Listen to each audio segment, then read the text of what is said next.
There is a deep desire amongst New Zealanders to restore native forest to our working lands. This is for aesthetic reasons, for environmental reasons, and to help mop up some of the CO2 that we are emitting. Unfortunately, the cost of doing that, compared with the cost of planting pines, is seen as prohibitive. Adam Thompson at Restore Native has recently taken on the challenge of reducing some of those costs and providing a structured pathway for farmers to restore parts of their farms to native forest cover. I'm Adam Thompson from Restore Native Plant Nursery, based here in Cambridge in the mighty Waikato. We specialise in growing revegetation grade native plants and help make it easy for farmers to establish native bush back on their farms. What possessed me to get into growing a million baby trees and trying to make it easy for farmers?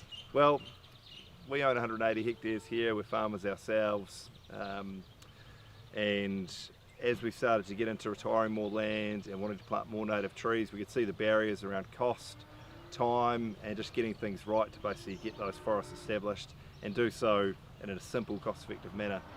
I've always been growing trees, I've been doing so for about 10 years, and then it really came down to how can we scale that up and make it easy for farmers to get that land established and work in a way for the things that matter to them on farm, making it simple and just making it easy.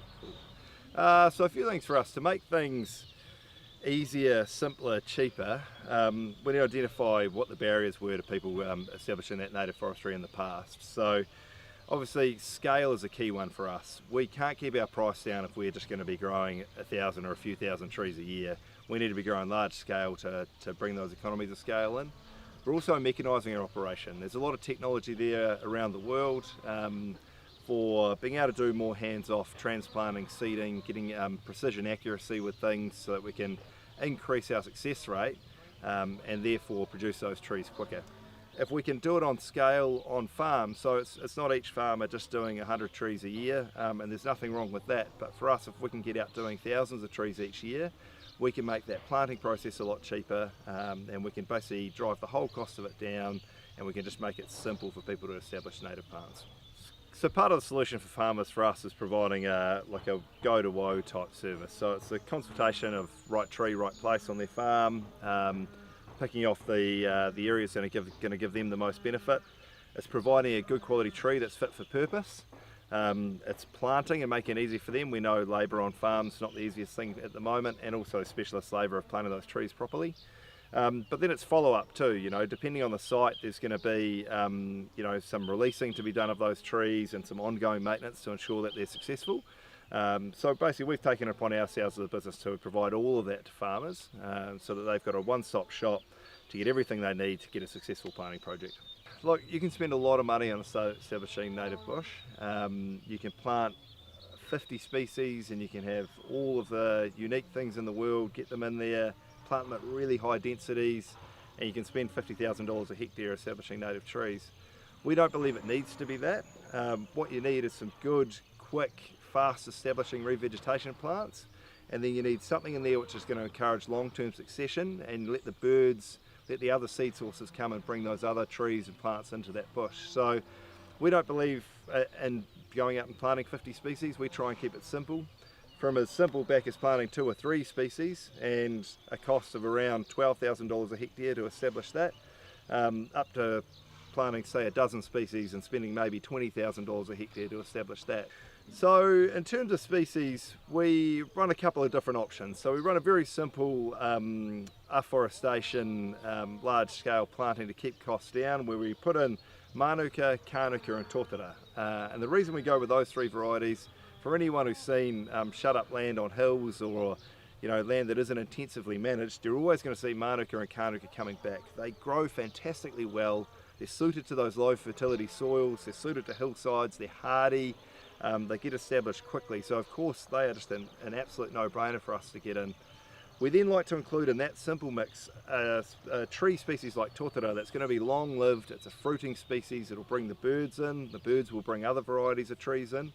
And that Tōtara provides a lot of other options. It gets up in that canopy, and sort of in a 50 years time you can have a Tōtara dominated stand of trees in there with heaps of variety in it as well. If you want to get some more diversity and more aesthetic appeal and some immediate effect, Then going to 10 or 12 species, once again, hardy varieties that establish well, the things you see in those areas that have been disturbed, locked up, those first generation colonisers, they're all the simple species that most of us understand are out there. Pittosporums, we're obviously including the Manuka and Kānuka again, things like flaxes, cabbage trees, corfis, aki, things that are going to grow really fast and establish well. And you put fruiting species like karamu and wineberry and that in there, then you're going to have the birds doing the work of carrying those seeds in from the bigger trees like kahikatea and totara and rimu, and you're going to establish a beautiful native forest. So by doing this, we can set an example for the next generation of how they can be environmental stewards as well, and how they can take practical solutions to see farming working alongside the restoration of native bush to give us a prosperous country and also give us amazing environmental outcomes.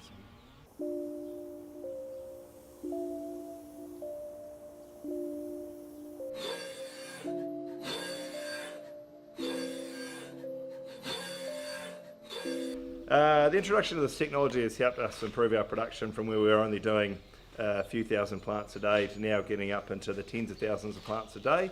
But every species is different, they all require a different amount of care, but definitely with a great team and the technology behind it is allowing us to produce things a lot more efficiently.